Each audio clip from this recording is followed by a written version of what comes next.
பார்த்தோம்னா immediate support அப்படின்னு பார்த்தா 47,432 அப்படிங்கிறது இமிடியேட் சப்போர்ட்டாக இந்த இடம். அதுக்கு அடுத்து பார்த்தீங்கன்னா 47,167, அதுக்கு அடுத்தது 46,974. 974 ஸ்ட்ராங் பையிங் ஏரியாவாக இருக்கும். இந்த இடத்த தொட்டால் மார்க்கெட் பை ஆகிறது வாய்ப்பு இருக்கும். அதே சமயத்தில் இந்த இடத்துலேருந்து மார்க்கெட் பை ஆகிறது வாய்ப்பு அதிகம். ஆனால் வாய்ப்பு அதிகமான ஸ்ட்ராங் பையிங் ஏரியான்னு பார்த்தோம்னா இந்த இடம் தான். அதாவது 46,974 ஸ்ட்ராங் பையிங் ஏரியாவாக இருக்கும் வாய்ப்பு ஃப்ரெண்ட்ஸ். அதுபோல் ரெசிஸ்டன்ஸ்னு எடுத்துட்டோம்னா அந்த 47,768க்கு முன்னாடி இன்றைக்கி போன ஹையும் ஒரு ரெசிஸ்டன்ஸாக தான் எடுத்துக்கலாம். அதுக்கு மட்டும் கலரை மாற்றிடுறேன்.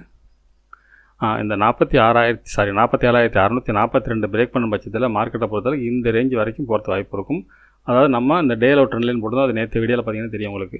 இந்த 48,000 அப்படிங்கிறது அடுத்த ஸ்ட்ராங் ரெசிஸ்டன்ஸ் ஏரியாவும் இந்த இடத்துல இருக்கும். இந்த இடம் வந்தால் செல்லிங் வர வாய்ப்பு இருக்கும். ஆனால் ஒரு பெரிய செல்லிங் வரதுக்கான வாய்ப்பு கம்மி தான் நினைக்கிறேன் இந்த இடத்த பொறுத்தளவுக்கு. அதே சமயத்தில் இந்த டேயோட ஹையை பிரேக் பண்ணும் பட்சத்தில் மார்க்கெட்டை பொறுத்தளவுக்கு இந்த